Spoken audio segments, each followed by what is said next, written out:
Blog Talk Radio. Boa noite, meus amigos. Estamos aqui de volta.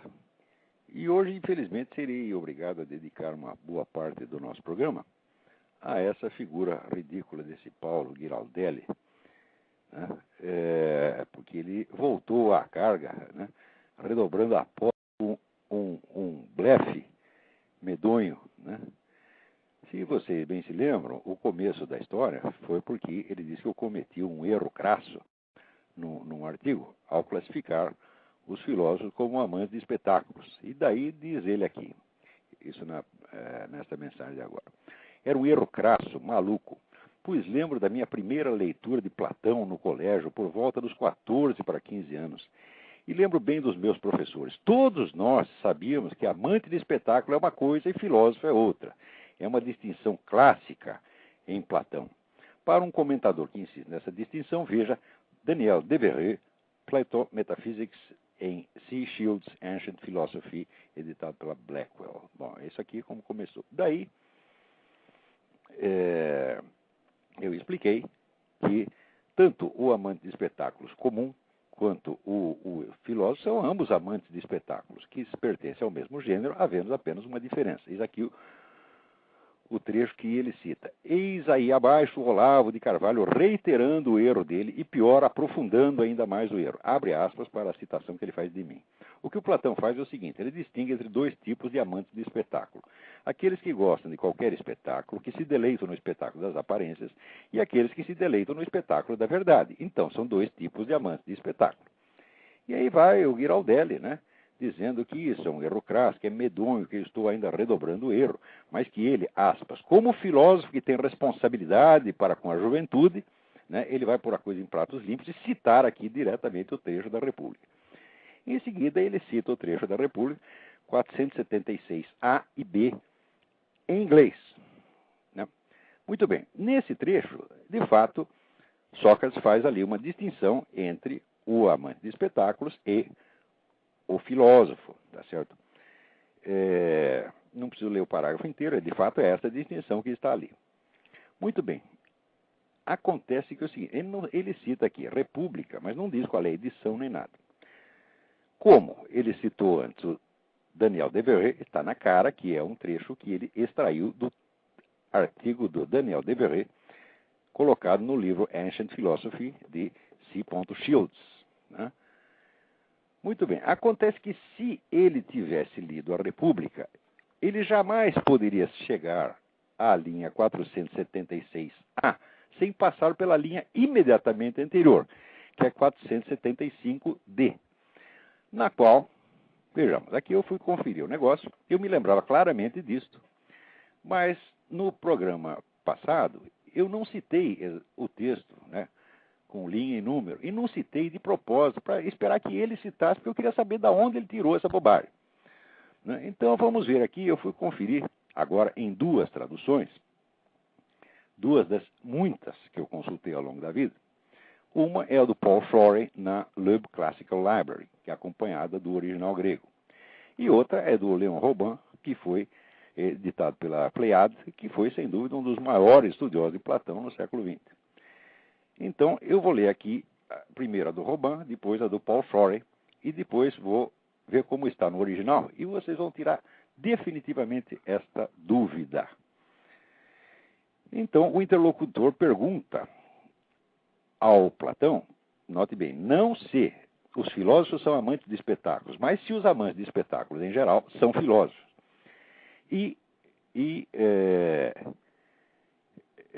Sócrates responde, pas du tout, mais ressemble à des philosophes. Et fit-il, quels sont ceux dont tu dis que ce sont des philosophes authentiques? Ce sont, répondis-je, ceux pour qui la vérité est le spectacle dont ils sont amateurs. Traduzindo para o português. O interlocutor pergunta, então, devemos chamá-los, aos amantes de espetáculos, de filósofos? Não, mas eles se parecem com filósofos. E, disse ele, quais são aqueles que você chama como filósofos autênticos? São aqueles para os quais a verdade é o espetáculo da qual eles são amantes.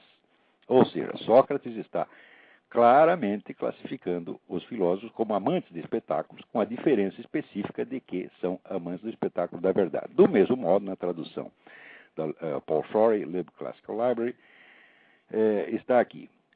Whom do you mean then by the true philosophers? Those for whom the truth is the spectacle of which they are enamored.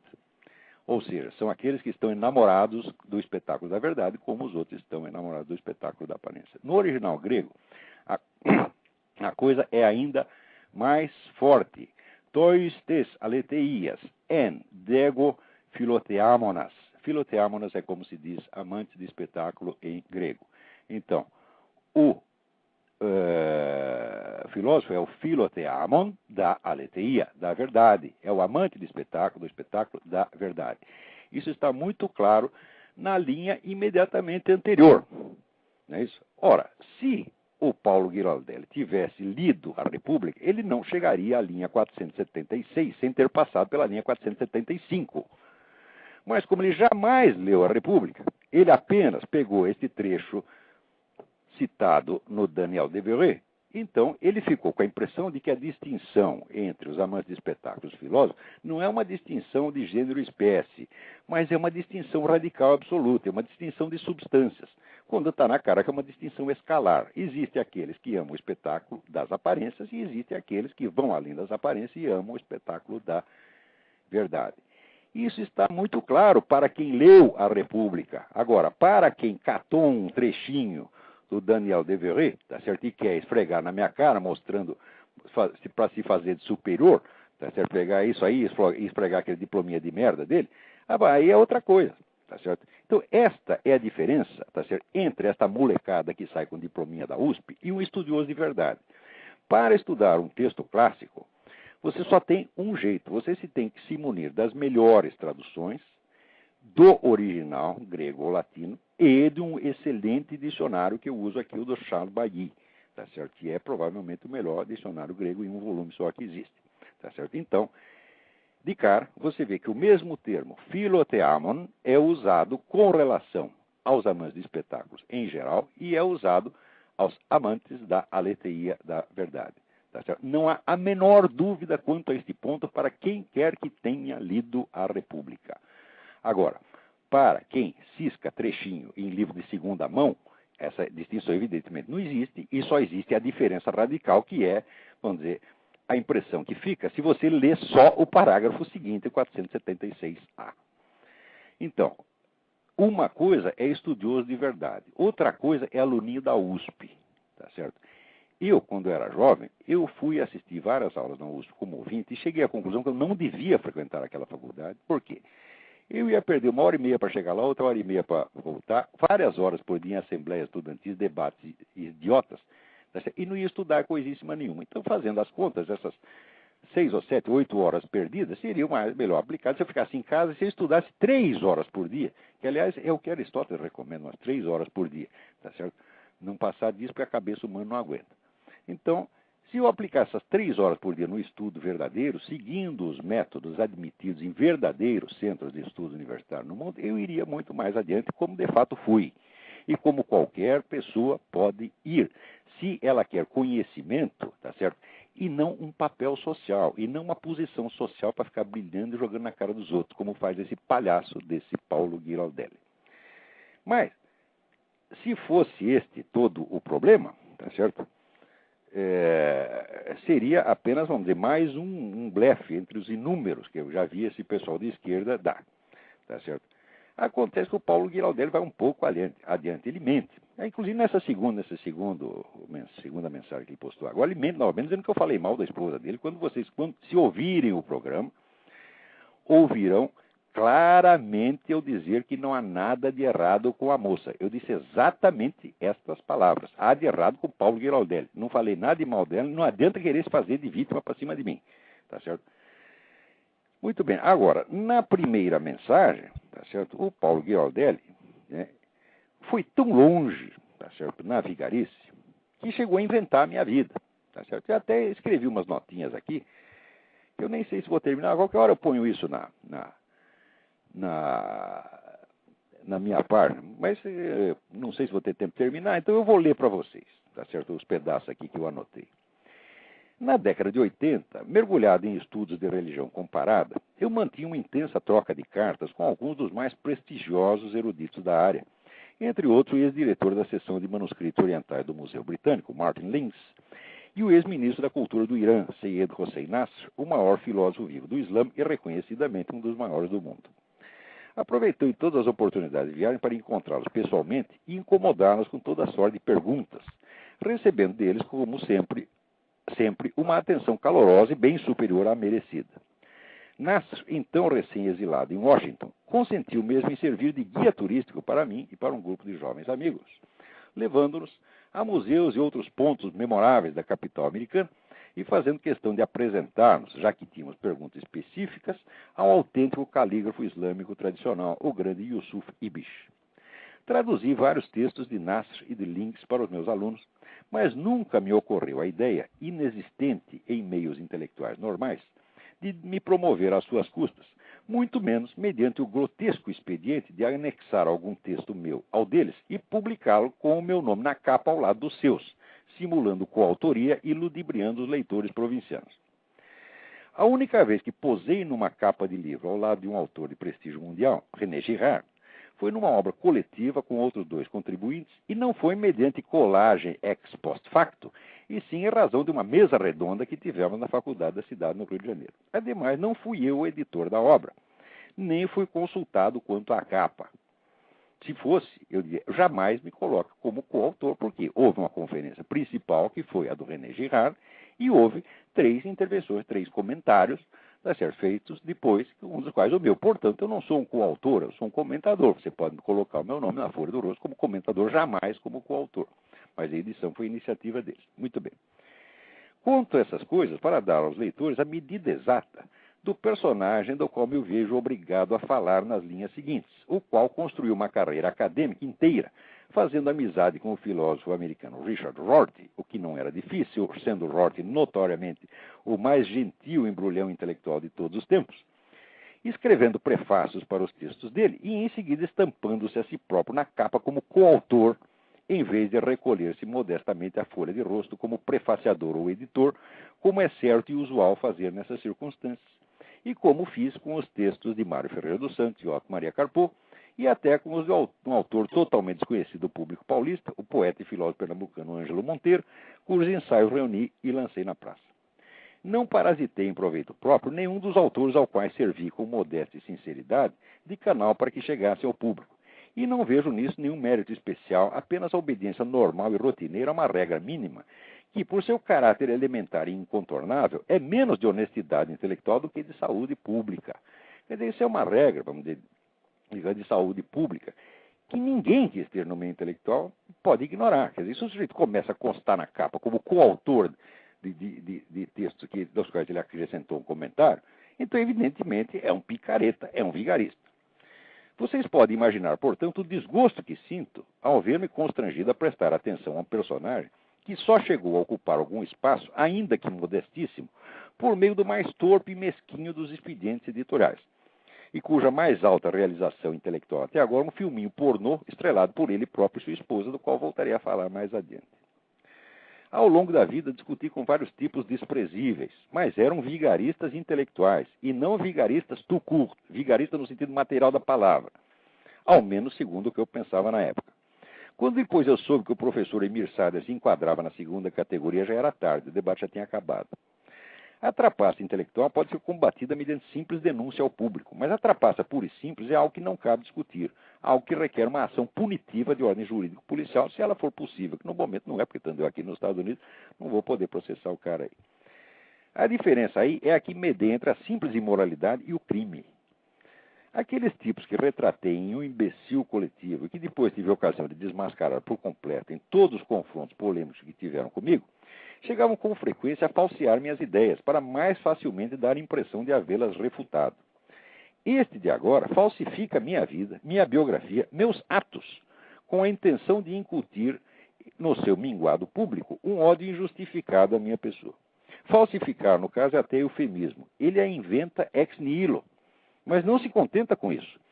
Para dar uma aparência de verossimilhança à sua invenção, cria um passado histórico nacional que nunca existiu a não ser na sua fantasia e vende aos seus alunos ou vítimas com ares de quem lhes faz um grande e generoso benefício pedagógico. Ele não acabou de dizer que ele é um filósofo, tem responsabilidade para com a juventude. É ao mesmo tempo autor de um crime e vítima da sua própria mitomania. Mitomania no sentido mais estrito e clínico do termo. Eu não tenho a menor dúvida que estou dentro de um mitômano. Como todos os mitômanos, ele tem um instinto infalível para escolher os ouvintes mais vulneráveis, jovens e incultos, e fugir aos demais para evitar um confronto que inevitavelmente o desmascararia, pondo à mostra a miséria humana de uma vida feita de fingimentos. O intuito perverso de ludibriar a plateia, apostando a sua ignorância do passado brasileiro recente, revela-se na falsificação caluniosa da minha história pessoal.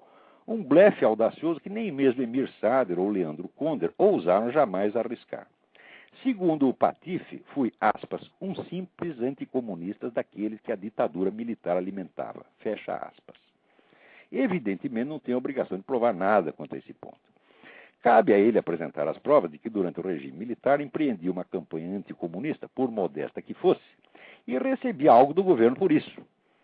Ele não o fará, evidentemente, porque até o último dia do regime militar, eu não só me abstive de dizer uma só palavra contra os comunistas, não falo contra minorias perseguidas, por menos que elas prestem, mas arrisquei minha pele, escondendo em casa fugitivos da polícia política, escrevendo para o censuradíssimo Jornal da Tarde matérias que a Polícia Federal invariavelmente vetava, militando ao lado da esquerda no Sindicato Jornalista de São Paulo, é verdade que por mera solidariedade aos amigos e já sem nenhuma convicção ideológica, e ajudando a publicar em 1985 a edição especial do jornal Unidade, desse mesmo sindicato, a primeira denúncia oficial da classe jornalística quanto ao assassinato do nosso colega Vladimir Herzog pela polícia política. Como a ditadura pode ter me alimentado para isso, é algo que escapa ao entendimento humano e só é acessível ao tirocínio superior dos orangotangos, entre os quais Paulo Giraldelli, evidentemente. O primeiro escrito anticomunista que publiquei foi o livro A Nova Era e a Revolução Cultural, de 1993, 5 anos depois da redemocratização. Se houvesse alguma dúvida razoável quanto a isso, bastaria remeter os leitores ao discurso que fiz no Clube Militar em 31 de março de 1999, no qual, ante uma plateia, que está lá na minha página, todo mundo pode conferir, no qual, ante uma plateia de adeptos fervorosos do golpe de 1964, pedi desculpas públicas por ter entrado demasiado tarde na luta anticomunista, esperando o fim do regime militar, que injustamente odiei, mais do que ele merecia, até depois de extinto. Para que haveria eu de me submeter a esse meia-culpa, se ao contrário tivesse uma bela folha de realizações anticomunistas, aliás, bem pagas e aprovadas pelo governo, do período de 1964 a 1988, para apresentar aos ouvintes. Mas, evidentemente, provas não significam nada, nem para a mentalidade esquerdista em geral, nem especialmente para o embusteiro chinfrim do qual estou falando aqui. Para a primeira, o inimigo de classe não é um ser humano concreto, como os militantes da esquerda. É um estereótipo abstrato desprovido de alma, consciência e individualidade, que existe apenas para ser objeto de teorizações pejorativas, suspeitas paranoicas e imputações caluniosas. O segundo leva às últimas consequências o impulso de deformar a imagem do inimigo, negando-me o direito a uma biografia própria e imputando-me a que bem lhe interessa com os fatos que bem lhe apraza inventar. Então, é isso. Quer dizer, chamar esse sujeito de porco é desrespeitar um honrado gênero suíno, tá entendendo?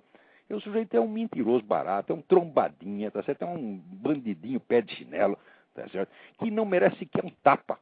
Quer dizer, um tapa para um sujeito desse é uma honra que não merece. Tapa na cara, tá certo? Não merece, nem isso merece. Agora, completando aí a minha biografia que ele inventou, ele disse o seguinte, ele disse que primeiro ele começa com aquela história de que a direita, o centro e a esquerda antigamente tinham bons intelectuais. Tivemos debates memoráveis que envolveram Sérgio Paulo Rouanet, José Guilherme Melchior. Ora, ele escreve Melchior com CH, ora Melchior com CH. Ora, cá entre nós, é impossível você ter lido livros de um autor e não saber escrever o nome dele. Principalmente se é um autor brasileiro, não é um autor estrangeiro. E se você leu 1, 2, 3, ou que lesse um livro do José Guilherme Melchior, você saberia que Melchior é M-E-R-Q-U, né? I-O-R. É Melchior, com Q-U, tá certo? Mas talvez ele não goste, esse negócio de cu, talvez ele é um sujeito muito, né, muito pudico, né? Talvez então ele não queira escrever e trocou por CH por uma questão de decência. Talvez só falta ele explicar assim, tá certo?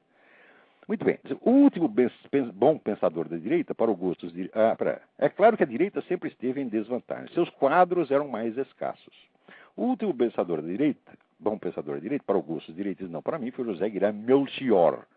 Depois do seu falecimento, a direita entrou em crise. Ele não foi substituído. Aí, no outro escrito, ele diz o seguinte: o debate depois entre direita e esquerda não chegou a acontecer, depois que entrei eu no lugar do Melchior, segundo ele. Carvalho não apresentou o charme necessário, não serviu de interlocutor para nenhum intelectual da esquerda e logo os proprietários de jornais perceberam que era melhor dispensá-lo. O que ele falava era bobagem para todos, ninguém iria endossar algo assim. Né? Não era, de fato, possível se utilizar dele. Era algo fora dos padrões que a imprensa precisava para gerar um debate de bom nível. Ora, bom, em primeiro lugar,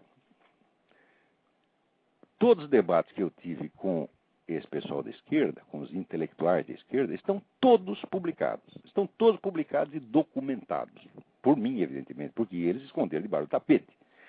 Estão todos e vocês podem verificar no meu confronto com o Emir Sader, com o Leandro Conder, com o Márcio Moreira Alves, com a Laura Café. Esses camaradas sempre saíram absolutamente desmascarados como os intrusões intelectuais que são. O Giraldelli não é intrusão intelectual, é intrusão puro e simples, tá certo? Ademais, o que eu dizia era bobagem para todos, quer dizer, os diretores de jornais, na sua alta capacidade judicativa a respeito, acharam que eu não tinha qualificações para isso. É gozado, porque naquela época tudo que eu falei foi elogiado por Roberto Campos, Zé Oswaldo Meira Pena, Miguel Reale, Paulo Mercadante, o presidente da Academia Brasileira, José Montello, Carlos Heitor Coni, o Bruno Tolentino, uma infinidade de outros, inclusive o maior escritor brasileiro vivo, então, que é um clássico, que é o Herberto Salles. Quer dizer, será que os donos, diretores de jornais, eles achavam que tinham mais qualificações intelectuais para julgar o meu trabalho do que essa gente toda? Será? Quer dizer, o cara está inventando uma historinha aqui, e evidentemente está inventando.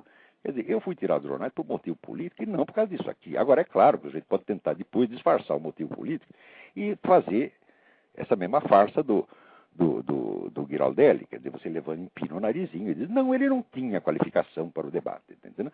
Pode fazer isso. Aliás, o Paulo Moreira Leite, que não era diretor, não era apenas, vamos dizer, um chefe de redação, ele fez isso, ele tentou dizer isso, tá certo? Só que depois, no dia seguinte, deu com a língua nos dentes, confessando a um leitor que o motivo era político mesmo. Entendeu? Então, quer dizer, é incrível, que o sujeito falsifica totalmente. Quer dizer, o que marcou a minha presença na imprensa desde o início, né, foi uma enxurrada, tá certo, de elogios dos melhores cérebros brasileiros. Agora, essa arraia miúda, tipo Leandro Conder, o Leandro Conder, qual é a obra filosófica do Leandro Conder? Leandro Conder escreveu um livrinho didático, tá certo, a respeito de Karl Marx. Não tem obra filosófica nenhuma. Tá certo? Que obra filosófica tem o Emir Sader? Quer dizer, o certo é o que eu disse o Caio César Benjamin, que intelectualmente a obra do Emir Sader é um nada, tá certo? E essa turma toda, vamos dizer, com quem eu me confrontei, eram todos nadas. Esse aqui é subnada. Esse aqui é auxiliar, é aspone de nada, você está entendendo? Então, vocês verifiquem lá quais os debates que eu tive, tá certo? E vão ver se algum deles demonstrou que tinha mais nível, mais conhecimento do assunto, tá certo? Do que eu. O que aconteceu é o seguinte, é que eu tinha coragem de mostrar que eram, de fato, intrusões, tá certo? Então, é claro que o debate acabava. Mas é evidente que o debate acabava, porque depois que o sujeito faz uma coisa dessa, que nem Paulo Giraldelli acabou de fazer com o texto de Platão, o que o sujeito vai fazer? Vai enfiar a cabeça na privada para descarga, como fez a Laura Café, tá certo? Como fizeram todos eles. Até, você veja, o Emir Sader, que teve inúmeros confrontos comigo, tá certo? Ele depois saiu dizendo, jamais tive um debate com esse cidadão. Quer dizer, ele até apagou o passado. O tamanho era vergonha, porra. Quer dizer, esse pedaço da minha história está altamente documentado. Agora, vem este canalha, este bandidinho, tá certo? Inventar minha biografia e passar para os jovens, tá certo? Para falsificar totalmente a minha vida e dizer que ele é um filósofo que tem responsabilidade para com a juventude. Primeiro, você não é filósofo merda nenhuma, pô. Você é um bostinho, você é um vigarista brasileiro, tipo homem que sabia javanês. Você está entendendo? Você é um falsificador barato, entendeu? Agora, o gozado é que ele coloca esta biografia imaginária do Olavo de Carvalho. O Olavo de Carvalho, então, era o intelectual alimentado intelectual de direita alimentado pela ditadura. Ele coloca isso no contexto, né, de uma história nacional que também é inventada, tá certo? E é a história, então, dos debates entre direita e esquerda, onde ele diz aqui que, né, a direita sempre esteve em desvantagem porque ela tinha menos quadros. Presta atenção na palavra quadros, a qual eu voltarei daqui a pouco. Tá certo? E que, desses, o último bom que sobrou era o José Guilherme Melchior, ou como queira escrevê-lo, tá certo? Porque ele tira o nome da sua própria imaginação. Ele diz até que conheceu o Zé Guilherme Melchior. Só conheceu o Zé Guilherme Melchior, até empregado dele conheceu. Não está de conhecer, está sabendo se você leu os livros dele. Se você lê um livro de um autor que fala a sua própria língua, que escreve na sua própria língua, não é possível você não saber, por exemplo, que Machado de Assis não se escreve com C, não é Assis com C, tá certo? Não é Melchior com CH, você está entendendo? É impossível não saber uma coisa dessa. Quer dizer, ele nunca leu uma linha do Melchior. Ele está chutando, blefando como sempre, tá certo? Muito bem, então inventa essa história de que o último bom pensador da direita, para o gosto dos direitistas, presta atenção, foi José Guilherme Melchior. Né? Muito bem, isso é um topos da esquerda. A esquerda sempre repete, não, depois do Melchior e do Roberto Campos não tem mais ninguém, esse sujeito que apareceu aí não tem nível para discutir com a gente. Né? Bom, vamos ver como é o negócio. Nisso não há só burrice, existe uma astúcia gramsciana aí embutida. Tá certo? O Gramsci divide os intelectuais em três tipos. Existem os intelectuais orgânicos da burguesia, os intelectuais orgânicos do proletariado, que são eles mesmos comunistas, e existem os intelectuais tradicionais que não pertencem a um grupo nem outro. A técnica para a conquista da hegemonia consiste em você tirar fora, né, os intelectuais tradicionais que não se enquadram bem, tá certo? Denunciá-los como aberrações, quer dizer, como pessoas que, vamos dizer, estão fora da normalidade do ambiente, e concentrar a discussão entre os intelectuais orgânicos comunistas e intelectuais orgânicos anticomunistas, ou seja, pessoas que estão ligadas a movimentos, que representam movimentos e que, portanto, não estão dando somente a sua opinião. Então, é claro que o que eles escolhem como intelectual orgânico da burguesia tem que ser pessoa que, caracteristicamente, ofereça uma argumentação burguesa, a defesa da burguesia, a defesa do capitalismo, tá certo, em determinados termos, que evidenciem a pertinência desses indivíduos a um grupo de interesses claramente identificável. Então eles escolhem esses e só discutem com esses. Então é claro que pessoas como Zé Guilherme Melchior, que era um membro do governo militar, foi chefe de gabinete do ministro João Leitão da Cunha, João Leitão de Abreu, perdão, e o Roberto Campos, que também foi ministro do governo militar, era ministro do Planejamento e depois ministro da Economia. Tá certo? Então eram caracteristicamente intelectuais orgânicos. Agora, o fato é o seguinte, a quase totalidade dos intelectuais conservadores não eram intelectuais orgânicos, eram sujeitos ideologicamente inclassificáveis. Tá certo? E esses eram em número imensamente maior, tá certo? Mas eles eram intelectuais e não eram quadros. Quadro, como é que se diz? Na terminologia comunista, é um militante que foi preparado para isso. Quer dizer, existe a escolinha de militância para preparar quadros. Tá certo? Então, de certo modo, pode-se dizer que o Roberto Campos era um quadro do capitalismo e o Zé Guilherme Melchior era um quadro do capitalismo. Mas você não podia dizer isso dos maiores intelectuais conservadores e vivos ainda na época, como, por exemplo, o próprio Gilberto Freire, em primeiro lugar. Em segundo lugar, você não poderia dizer isso do João Camilo de Oliveira Torres, que foi um dos maiores pensadores do Brasil, que é incatalogável ideologicamente. Tá certo? Você não poderia dizer isso do Gustavo Corsão. E você não poderia dizer isso de uma infinidade de intelectuais de direito que havia na época, que apenas não eram enquadráveis no debate pré-moldado que a esquerda fazia. Então o que ela faz? Ela recorta o campo, sobra só o Roberto Campos e o Zé Guilherme Melchior, quando esses mortos, a direita entrou em crise. Eu digo, mas que palhaçada, tudo isso aí é um teatrinho montado, tá certo, pelo pessoal do partido, tá certo, porque ele só aceita como interlocutor aquele preciso adversário cujo argumento é simetricamente oposto ao deles e trata dos assuntos nas mesmas categorias de pensamento que eles têm. Então, que é facilmente traduzível na linguagem deles. Como não dá para fazer isso, vamos dizer, por exemplo, com o Gustavo Corsão, com o João Camilo de Oliveira Torres, então é como se não existisse. Tá certo? Ou com o Paulo Mercadante. Tá certo?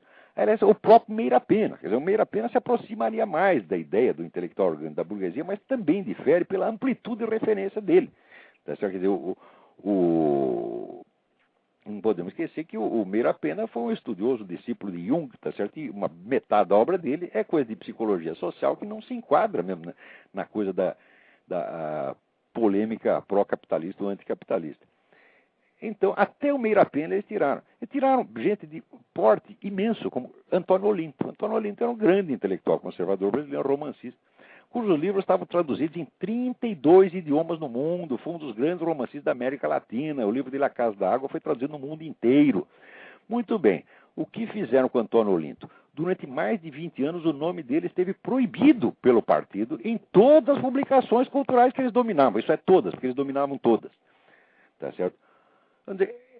Assim é fácil, quer dizer, você some com o Antônio Olinto, você some com o Meira Pena, você some com o João Camilo, você some com o Gustavo Corsão. O Gustavo Corsão foi boicotado, foi tirado, tá certo, de circulação por iniciativa daquele pessoal onde aquela chefia da redação do Globo, que era tudo comunista ou pró-comunista, tá certo? Que é a mesma coisa, é comunista ou companheiro de viagem, tá certo? Sob a alegação de que os artigos dele estavam muito chatos. Tá certo? Você vai ler os artigos hoje, são apaixonantes. Agora, se você pegar, tá certo, um livro como O Século do Nada, aquilo é uma enxurrada de argumentos e fatos absolutamente esmagador. Não tem ninguém na esquerda que consiga discutir com aquilo. Tá certo? Ele começa por demonstrar, vamos dizer, que os grandes responsáveis pela ascensão do nazismo foram os comunistas. Pô. Quer dizer, os comunistas que alimentaram, que cederam o território soviético para montar um exército nazista clandestino, que incentivaram o nazismo e que, depois, quando o nazismo deu para trás, é claro que eles ficaram contra. Tá certo? A isso eles não têm nada que responder. Esse é um assunto do qual ninguém gosta, que é a famosa tese do Ernest Toppich, a guerra de Stalin. Quer dizer, que para mim já é uma coisa está totalmente demonstrada. E assim vai, quer dizer, é um livro de 700 páginas, tá certo? Com o qual nenhum esquerdinha, muito menos, nem se fala Paulo Giraldelli, estou falando dos caras que eram intelectuais, mais ou menos de verdade, tá? Que tinha na esquerda nos anos 60, não eram capazes de discutir. Aliás, se vocês bem lembram, quem estava na direita na época? O Otto Maria Carpo era um homem de direita. O Otto Maria Carpo se transformou num servidor do Partido Comunista muito mais tarde, tá certo? Mas não se esqueçam dos primeiros ensaios dele, que eram flagrantemente anticomunistas, tá certo? Que eram ensaios, vamos dizer, de um conservador cristão, que ele chegou da Áustria como um conservador cristão, e depois no Brasil, tá certo? Pressionado por um lado todo, virou um servidor do Partido Comunista e se mediocrizou completamente e morreu amargurado por isso. Eu conto essa história na introdução dos ensaios reunidos do Otto Maria Carpo. Quer dizer, o comunismo acabou, como os comunistas acabaram com o Otto Maria Carpo. Era um cara que chegou no Brasil, era para ter sido no mínimo reitor de uma universidade, botaram ele o quê? De copydesk de um jornal e ficaram cobrando esse emprego até o fim da vida. E quando o homem morreu, enterraram toda a obra dele no lixo, da onde eu fui retirá-la. Tá certo? O Carpo era um conservador, sim, e foi um dos grandes inimigos do governo João Goulart, e foi o autor dos 2 últimos editoriais do Correio da Manhã contra o governo. Um se chamava Basta e o outro se chamava Fora. Quer dizer, o homem foi inteiramente adepto do governo, da derrubada do Goulart. Depois ficou contra o regime que nasceu, tá certo? O que é outra coisa completamente diferente. Muita gente que esteve, vamos dizer, até na liderança do golpe, depois ficou contra o regime. O próprio Carlos Lacerda ficou. Por quê? Porque era para tirar o homem e fazer uma eleição em 6 meses. O que os caras fizeram? Tiraram o sujeito e montaram uma ditadura. Então é claro que muita gente que participou do golpe, muito conservador que participou do golpe, como o Carlos Lacerda, Adalto Lúcio Cardoso, tá certo? Passou para a oposição, tá certo? Que era o que tinha que fazer mesmo, tá certo? Quer dizer, cadê a promessa das eleições? Cadê? Como é que vai ter? Não fizeram a eleição, por quê? Porque quem ia se eleger era o Carlos Lacerda, tá certo? E alguém lá não gostava do Carlos Lacerda, então decidiram fazer a eleição.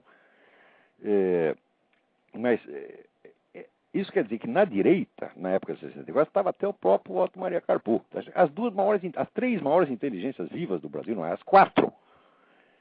Mário Ferreira dos Santos, Otto Maria Carpo, Gilberto Freire, Miguel Reale, estavam os 4 na direita, só que não eram intelectuais orgânicos. Portanto, não dá para montar com eles o debate pré-fabricado que os caras montavam com Roberto Campos e Zé Guilherme Melchior. Esses 2, aliás, era fácil de discutir com eles, primeiro, porque o Roberto Campos se atinha geralmente ao argumento da eficiência econômica do capitalismo, o que facilitava ainda mais deformar a imagem dele, colocando como um sujeito tecnocrata frio que não ligava para os aspectos morais, só pensava em eficiência. E o Melchior era mais facilmente enquadrável ainda, porque todo o campo de referência mental dele era Hegel. Tá certo? O livro dele, A Natureza do Processo, é uma interpretação hegeliana da história, que termina com o triunfo do capitalismo. A única diferença é essa, mas é um esquema hegeliano com a mesma ideia, vamos dizer, da astúcia da razão, que teoricamente conduz o processo histórico e leva a um certo resultado de interpretação, para o meu gosto, totalmente errada. Quer dizer, eu acho que o Zé Guilherme Melchior era excelente como crítico literário. Pelo primeiro volume da história da literatura brasileira que ele publicou, ele não chegou a terminar. Foi o maior historiador da nossa literatura, maior. Não há, aquele livrinho é uma joia. Mas, sinceramente, não era uma mente filosófica de primeiro plano, não era mesmo. Tá certo? Tinha gente muito melhor do que ele. Tá? Na época, tá certo? E hoje ainda tem. Muito bem, mas então é isso. Quer dizer, o sujeito inventa essa história de que houve uma crise na direita por causa depois que morreu Zé Guilherme Melchior e Roberto Campos, por falta de quadros. Vamos dizer, nós temos um excesso de intelectuais, tem um excesso. Tá certo? A superioridade intelectual da direita, inclusive no Brasil, é esmagadora. Só que é o seguinte, não pode falar dela, não pode publicar os caras, tem que sumir com eles. Então assim fica fácil. Quer dizer, os negros recortam a realidade, a imagem e semelhança do que eles querem e fazem a propaganda em cima. Né? E este Paulo Giraldelli, ele se prevalece disso, quer dizer, ele se prevalece dessa falsificação da história geral do Brasil para falsificar minha história pessoal e me acusar de ser um intelectual alimentado pela ditadura militar. E depois não quer que eu xingue, não quer que eu fale palavrão, quer se fazer de educadinho. Ora, Paulo, vai tomar no cu, rapaz. Quer dizer, falar educadamente com um sujeito como você... Pô, é a mesma coisa que eu falar com uma árvore, com uma porta, com uma formiga, com uma lagartixa. Que estupidez é esta? Vê se te enxerga. Não é possível evitar palavrões dentro disso, porque você passa dos limites. Quer dizer, você é um vigarista mesmo. Você é um trombadinha. Você é um pé de ladrãozinho, pé de chinelo, vagabundo. Tá entendendo? Vai pra casa, rapaz. Agora, quanto àquele filminho que você fez, tá certo? Eu disse, na outra vez, não falei mal de sua mulher de maneira alguma, disse que não tem nada errado com ela. Errado é você fazer esse filme e mostrar essa sua bunda peluda. Um aluno meu me mandou esse vídeo dizendo que era uma aula do Paulo Giraldelli, fazendo gozação comigo. Eu fui ver, tá lá o Paulo Giraldelli mostrando a bunda, só faltando mostrar o preço, dar o preço. Você tá entendendo? Ora, isso aí é o pior mal que você já fez à humanidade, porque qualquer negro que esteja comendo a própria mulher, namorada, o sujeito está lá naquele... Né, em todo aquele negócio romântico, idílico, está lá transando e está quase chegando lá, daí vai passar pela cabeça dele aquela imagem, ou então, de repente, cruza a mente dele o nome Paulo Giraldelli. Pronto, o sujeito brocha. Quer dizer, você não pode fazer uma coisa dessa, porra. Para com isso. Tá certo? A humanidade, tá certo? Não quer ver a sua bunda, porra. Você está entendendo? Agora, muito menos, você precisa ficar avisando a espécie humana inteira de que aos 50 anos o seu pau ainda levanta. Porque o normal é levantar até aos 80. Não há nada extraordinário disso. E diz, estou lá comendo uma mocinha 30 anos mais nova. Então, primeiro, respeita a sua própria mulher, vê como fala dela. Tá certo? Não é assim que se fala da própria mulher. Não se gabando de que está comendo a mulher 30 anos mais nova. Ora, que porra é essa? Que coisa mais feia, rapaz. Agora, se é para fazer, se você não resiste, se você quer mesmo mostrar... Pô, corta aquela cena que aparece essa sua bunda magra e peluda, que parece de um orangotango aidético, rapaz. Uma coisa medonha, um espetáculo dantesco. Você está entendendo? Tira isso da frente das pessoas, porque está traumatizando muita gente. Olha, eu confesso, eu vi isso aí, eu vou broxar por uns 6 meses, Paulo. Você não sabe o mal que você me fez, rapaz. Eu não vou... Se eu lembro, cada vez que eu lembrar disso, eu vou fracassar. Não é possível, eu estou traumatizado. Aqui, a minha filha viu aquilo, ficou doente, você está entendendo? Ficou com febre, a coitada da Leila está aqui chorando. Né? Eu vi a bunda do Paulo Giraldelli. Você podia poupar, você disse que é o filósofo tem responsabilidade para com a juventude. Poupe os jovens desse espetáculo, rapaz. Pai, você está separando os amantes, destruindo lares, está entendendo? Dilacerando as famílias. Pare com isso. Então, todos os maridos estão broxando depois que viram isso. Para com esse negócio, rapaz. Tá? Muito bem. Agora, depois disso, tem aqui uma multidão de mensagens importantes, tá entendendo? Que, puxa vida, esse cara comeu um espaço danado. O primeiro é o seguinte, atenção. A Universidade de Brasília está aqui fazendo um ciclo de palestras sobre pedofilia, no qual um dos palestrantes principais é um sujeito chamado Denilson Lopes, professor da Faculdade de Comunicação da UNB e autor do livro O Homem que Amava Rapazes e Outros Ensaios. Denilson Lopes é um apologista ostensivo da pedofilia, tá certo? E isso aí vocês podem ver, tá certo? Eu vou dar aqui o endereço para vocês, é meio complicado, você pega um lápis e anote. www.paulogiraldelli.com paroutudo.com/denilson/0411208, espaço com underline, Denilson, outro espaço com underline, amando garotos, outro espaço com underline, 22.htm. Mas também acho que se vocês puserem simplesmente no Google o nome do sujeito, Denilson Lopes, e o título do artigo, que é Amando Garotos, vocês vão ver essa apologia ostensiva, né, da pedofilia, que ele faz lá um monte de citações literárias, né, evocando as belezas da pedofilia, e diz assim: talvez se vivêssemos em tempos menos intolerantes, quer dizer, a rejeição que nós temos à pedofilia é intolerância, é uma coisa horrorosa, nem precisássemos evocar tantos textos literários. Talvez em outros lugares da sociedade tenham ouvidas outras histórias que falariam para além da redução mecanicista do violentado que vira violentador ou marginal. Aqui nem mesmo o grande Almodóvar parece não escapar em seu último filme, Má Educação, ao contrário do libertário e amoral O Que Eu Fiz para Merecer Isso, filme que dirigi em 1974. Talvez num futuro que espero próximo, haja um tempo em que falar de pedofilia seja apenas falar de uma expressão afetiva. E assim vai. Então, olha, outro que faz apologia da pedofilia é o próprio Luiz Mott, tá certo? Quer dizer, ele confessa as suas afeições pedófilas, tá certo? Agora, ele diz que ele descreve aqui o que ele chama do moleque ideal, o moleque que ele quer comer ou dar, sei lá o quê, tá certo? Descreve, evidentemente, um menor de idade, mas diz que é o maior de idade. Diz que ele só faria isso com um sujeito que fosse exatamente assim, mas que fosse maior de idade, né?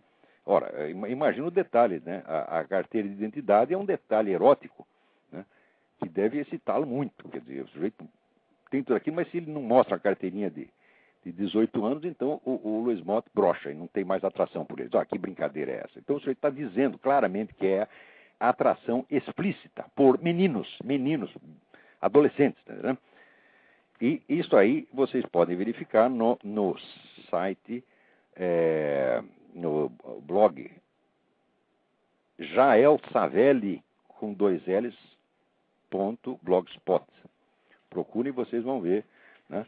Agora, uma outra coisa interessante nesse artigo é o seguinte, é que o pessoal sempre fala que não há nada de promíscuo na homossexualidade, que os homossexuais eles gostam de formar, né, casaizinhos, formar família, né, etc. Olha, eu não tenho nada a ver com isso, tá, né? Mas diz aqui o Luiz Mott, dos últimos 36 anos de prática homoerótica, calculei que deve ter transado mais ou menos com uns 500 homens diferentes.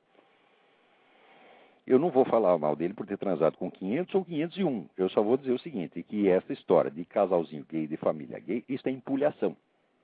Tá certo? Porque nós sabemos que o Luiz Mott é um tipo altamente representativo. E como ele mesmo se gaba disso, e que transou com uns 500 homens diferentes, se pedir para escrever o nome, ele não vai conseguir. Tá certo? Então, é o que eu tinha um aluno antigamente, que era homossexual, era um bom sujeito e tal, mas ele ia na sauna ali no Hotel Danúbio, em São Paulo, e eles chamavam aquele de navio negreiro. Quer dizer, apagava a luz, todo mundo comia todo mundo. E ele nem sabia de onde, né, tinha vindo o instrumento. Tá certo? E de repente sentia um negócio estranho, era alguém, tá certo? Era um desses 500. Tá certo? Então, é claro que, vamos dizer, você querer identificar isso, vamos dizer, como um impulso que leva à formação de casais estáveis e família, etc. Isso é uma palhaçada. Note bem, não se trata de falar mal de homossexualidade, heterossexualidade ou coisa nenhuma. Trata-se apenas de exigir a verdade. Mas eu já cheguei ao Congo brasileiro e não sabe o que é a busca da verdade. Isso não faz parte, a pessoa nem sabe o que é isso. Quando elas chamam busca da verdade, elas querem apenas, vamos dizer, a defesa de alguma coisa que elas gostam. Certo? Então, vamos lá. Tem mais assuntos aqui. Nós estamos quase no fim. Antes que eu me esqueça, vai haver aqui o curso de paralaxe cognitiva que vai ser dado aqui, em casa, tá certo?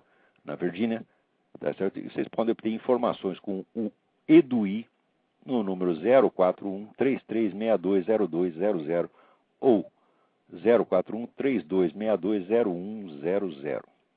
Antes que eu me esqueça, eu quero corrigir um erro medonho que eu cometi nos programas anteriores. Porque logo que foi tocada aquela musiquinha Vai Tomar no Cu, Eu atribuí a autoria daquilo ao grupo Adriano e a Rapaziada, e não é. É a atriz Cris Nicolotti. Parabéns, Cris Nicolotti. Você inventou um verdadeiro clássico. Nada melhor do que essa música expressa tudo o que eu tenho a dizer a todos esses picaretas, vigaristas, a começar pelo Paulo Giraldelli. Parece que tem alguém na linha. Vamos lá. Alô? Olavo? Sim. É Fábio de Andrade. Ô, Fábio, tudo bem? Como é que vai? Tudo certinho? Tudo jóia. Eu estava, enquanto você estava lendo o seu artigo, eu estava fuçando no site do filósofo da cidade de São Paulo. Sim, o filósofo que tem responsabilidade para com os jovens. Depende, né? E tomara que não tenha responsabilidade sobre mim, né? E ele diz o seguinte, diz que você é nazista, né? O nazista é o cu da mãe dele. Ora, porra, esse negócio de abusar da coisa nazista, o que é isso, porra? Nazismo é imputação de crime. Vai tomar no olho do seu cu, Paulo Giraldelli. Ah, o que é isso, porra? Então ele diz exatamente assim, tá? Tem um artigo sobre a direita contra gays, negros ou nordestinos. Ele faz uma rebordosa aqui e depois chega no fim ele diz assim, é a direita que com o Olavão sonha com a suástica. Olha, e aí fica... Eu estou dizendo, esse sujeito, se eu estivesse no Brasil, eu tinha que meter na cadeia, processar e meter na cadeia. Dizer, o que é isso? Isso é imputação de crime? Exatamente. O que é isso? Agora Você ele... a coisa e sai falando. Quer dizer, é um difamador, caluniador. Isso está no sangue, o cara não consegue parar. É compulsivo, mitômano e caluniador, porra. Esse é um lixo humano. Esse cara não devia poder se aproximar de uma escola nem como aluno. Quanto mais como um professor que entregar a juventude para um cara desse. É um crime. É um crime. Mas eu acho que não dá para discutir muito a sanidade do rapaz aí. Pelo seguinte, ele pegou um pedaço da pintura do Rafaelo, chamada Academia, que é uma pintura belíssima, né? Uhum. E está entrando pelo pórtico, entra o Aristóteles e o Platão, né? Sim. Então, eu esqueci aí de ele... comentar isso, Fábio. Mais adiante ele diz... Bom, eu não quis nem entrar nesse aspecto filosófico. Ele pôs a cara dele na cabeça... Ele pôs a cara dele... Não, é só uma observação. Ele pôs a cara dele na cabeça do Platão. Puta. Então ele foi no Photoshop e trocou a cabeça do Platão, que está apontando para cima, e embaixo escreveu assim, Paulo é Platão. Paulo é Platão. E o Platão merece isso depois de tanto tempo, né? Mas você vê que coisa... Agora, esse sujeito mais adiante, né? Isso é de interesse geral, não é só para responder a sua pergunta. Mais adiante, ele diz que o negócio de você transcender o pensamento e ir direto à percepção do objeto é impossível. Eu acredito que para ele é impossível. Para ele só existe pensamento. É aquele negócio que o Buda fala, do sujeito que aponta a lua e a pessoa pensa, o ouvinte pensa que o dedo é a lua, né? Quer dizer, não entende que para além do pensamento existe um objeto, uma realidade a qual aquilo se refere. Essa realidade pode ser difícil de dizer. E é por isso mesmo que Platão, quando, vamos dizer, ele termina o processo, vamos dizer, dialético, da ascensão ao mundo das ideias, quando vai chegando lá, ele troca o discurso e passa para fazer vamos dizer, um mito, apresentar um mito. Porque aquilo só pode ser dito em linguagem poética, não tem como você expressar aquilo diretamente. Uhum. Agora, o Paulo Giraldelli, ele diz, mas isso é uma bobagem, porque, imagina, Platão vai das coisas às ideias. Todo mundo sabe que Platão vai das ideias para as coisas, e Aristóteles é que vai das coisas para as ideias. Então, meu Deus do céu, isso é uma coisa subginasiana, o senhor não pode dizer uma coisa dessa. Porque, olha, o que vai das ideias para as coisas não é Platão, é a estrutura da realidade segundo Platão. Agora, Platão, a obra de Platão, a exposição de Platão, a dialética de Platão é sempre uma caminhada ascensional, desde o mundo das aparências até as ideias, como ele faz na própria República, que vai, então, vamos dizer, culminar com o mito. Tá certo? Quer dizer, é sempre indo das coisas para as ideias, porque só quem pode ir das ideias para as coisas é Deus. Para ir das ideias para as coisas, ele precisa que você conhecesse essas ideias mais clara e extensivamente do que você conhece as coisas. E isso só Deus. Nós conhecemos as coisas e por trás delas podemos enxergar, entrever as ideias, exatamente como Platão sugere. O próprio Platão chamava a sua dialética de navegação. Então ele fez duas navegações. A primeira navegação das coisas para as ideias e a segunda das ideias para os princípios que ele põe no seu ensinamento oral, tal como está no livro do Giovanni Reale para uma nova interpretação de Platão. Tá certo? Então, o homem ignora tudo. Quanto a Aristóteles não vai das coisas para as ideias porque Aristóteles não acreditava na existência das ideias, porra. Ele acredita na ideia da forma substancial que está embutida na própria coisa. Quer dizer, não, nem Platão vai das coisas para as ideias, e nem Aristóteles vai das ideias para as coisas. Isso como é que se diz? É frasezinha de almanaque, tá entendendo? Um sujeito que diz essas coisas não pode ensinar nem numa escola primária. Esse sujeito tem que ser posto fora dessa profissão a pontapés e arrumar um emprego decente. Já que a mulher dele é modelo, vai ser modelo. Ele gosta de mostrar a bunda, vai mostrar a bunda. Isso você sabe, porque afinal de contas, como dizia Dirty Harry, opinião é como bunda, todo mundo tem, tá certo? Então, é ele que viva de mostrar a bunda. Tá certo? Então, porque talvez essa interpretação mais fuleira é justamente a interpretação da obra do Rafael, onde o Aristóteles está com a palma virada para baixo e o Platão aponta para cima. Né? Sim, aí fizeram eles estão indicando, vamos dizer, a direção do esforço filosófico. Quer dizer, o quadro está certo, porque Platão está indicando o movimento ascensional das coisas para as ideias. O quadro está certíssimo nesse sentido. Quer dizer, o próprio quadro no qual o Paulo Giraldelli botou a sua ilustre cabecinha no lugar da do Platão, já sugere isso, que se trata de uma via ascensional. Tá certo? E que Aristóteles está ao contrário, dizendo que nós devemos prestar atenção nas próprias coisas, porque as formas não estão acima das coisas, estão nelas mesmas. Isso é que é verdade. Não essa estupidez de que Platão vai das ideias para as coisas e Aristóteles vai das coisas para as ideias. Ora, que tipo da coisa que a gente está ouvindo só pode responder uma coisa: vai tomar no cu. Não há mais nada para responder depois disso. Quer dizer, cala a boca, burro, vai embora. Tá certo? Não, ele pega o mesmo... Desapareça, né? Drop dead, como dizem os americanos, né? É muito cabuloso, porque, veja só, né? Coitado do Rafaelo também sofre à toa nessa história, porque ele pegou a modelo, esposa dele, e colocou também na escola de Atenas, do lado, ali é claro, a menina ouvindo. Então, Paulo Giraldelli, ela é Xenofonte, ela é Aristóteles, né? É um dos discípulos lá, ouvindo Platão. Ai, meu Deus do céu, haja saco. Olha, o Brasil está tomado por esse tipo de vigarista, tanto na política quanto na vida intelectual. A geração anterior de intelectuais de esquerda era até melhorzinha. Não dá para comparar o Paulo Giraldelli com o Leandro Conte. O Leandro Conte leu algum livro. Pelo menos ele leu o livro do Zé Guilherme Melchior. Esse cara nem leu. Tá certo? Quer dizer, porra, não se pode tolerar um sujeito desse no ensino. Não tem qualificação para ensinar nada. Agora, fica aí exibindo diplominha. Diplominha da USP todo mundo tem, porra. Qualquer um que passe por lá tem. Agora, eu nunca quis uma porcaria dessa. Por quê? Porque eu queria conhecimento e não tinha tempo para perder com essa bobagem. Tá certo? Aí eles podem ficar esfregando diplominha, tá certo? Para enganar os outros. Eu não posso enganar, eu tenho que mostrar conhecimento mesmo. Porque eu não tenho título nem protestado. Tá certo? Eu não vou me afirmar na base do título, mas na base da minha obra, da base daquilo que eu ensinei. Quer dizer, eu tenho uma obra já de mais de 20 mil páginas. Tá certo? Bom, Fábio, eu aí na linha esperando. Bom, na verdade a pergunta que eu queria fazer não tem absolutamente nada a ver com o assunto, é que, talvez nesse programa não, mas no próximo, o senhor explicasse exatamente o que está acontecendo com o caso desse Louis Liby, né, que aqui no Brasil é um pouco difícil. O Liby não fez absolutamente nada. Ou você lembra na década de 70 que teve aquele Daniel Ellsberg e o Philip A.G., que publicaram mais de 300 nomes de agentes da CIA espalhados pelo mundo, agentes que estavam em serviço, ocasionando inclusive a morte e o assassinato de vários deles. A esquerda achou lindo. Agora, esse Liby, tá certo? Porque revelou lá o nome de uma mulher que nem estava em serviço, que não estava no exterior, estava aqui, e que ela estava se aposentando, os caras fizeram a caveira em cima dele.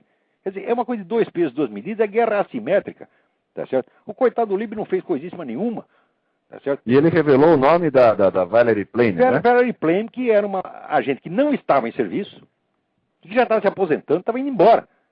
Então eu falei, não há risco contra a segurança nacional nenhuma. Agora, quando há um risco verdadeiro, como no caso desse Philip A.G., que depois se revelou que trabalhava para o Serviço Secreto de Cuba, tá certo? Trabalhou primeiro para a CIA, mas já era agente infiltrado de Cuba, e que o cara divulgou 300 nomes de agentes da CIA, com nome e endereço, e os caras foram mortos, porra.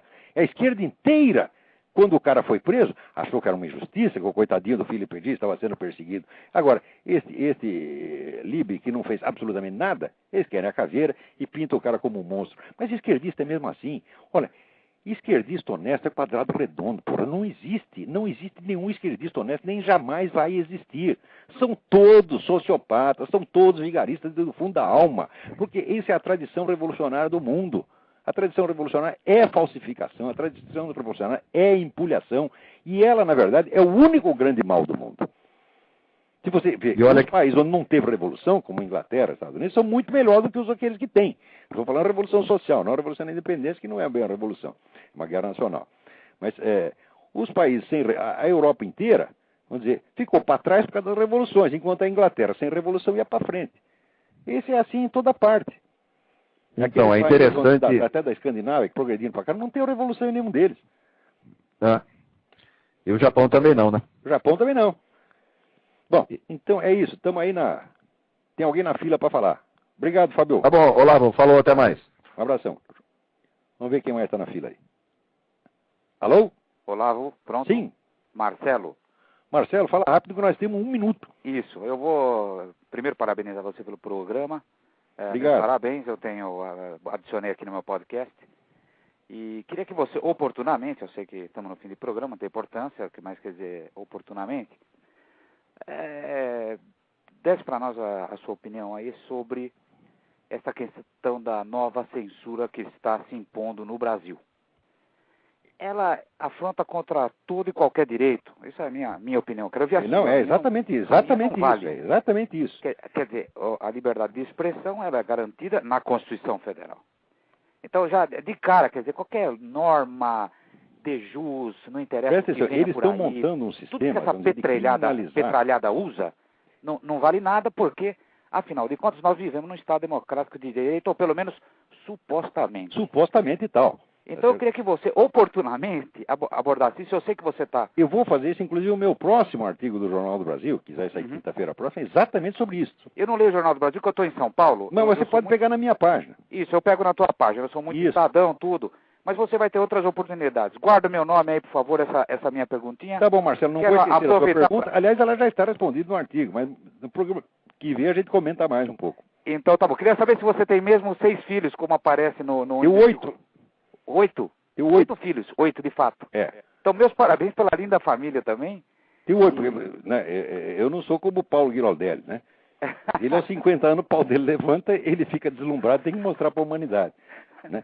Eu estou ocupado fazendo filho, não posso ficar aí fazendo filminho, pá. Então tá bom, Olavo. Tá bom? Um grande abraço para você. Um abração, tudo de bom. Igualmente. Tchau, tchau. Então, gente, acabou o programa. Até a semana que vem. Muito obrigado a todos.